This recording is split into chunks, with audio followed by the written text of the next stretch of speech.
So hello guys and welcome back to the channel. Today I'm going to show you how to add more labels in Microsoft Planner.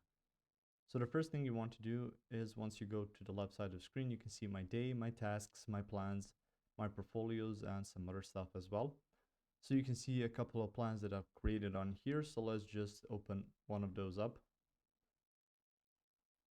Now in order to add more labels, you can just open up one of the tasks or create a new one. It's quite similar. So let's click on this and you can see there's a lot of stuff on there. So first the title, then you can assign to someone, you can add a label, add a note and stuff like that. So let's add a label.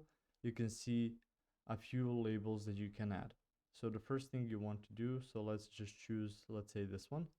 And straight away, you're going to be asked to add once more, so you can use some different colors. So these colors should represent different stages of that plan. So if you label it with orange, peach, or something like that, it means either the relevance or how often it should be done or who should do it. So you can really create a lot of different categorization just by adding labels. So if you add more of them, you can even change what it means. So it no longer just states what's the color. You can just make it, let's say for Jenny, for someone else, or a high priority, and then just add a red one.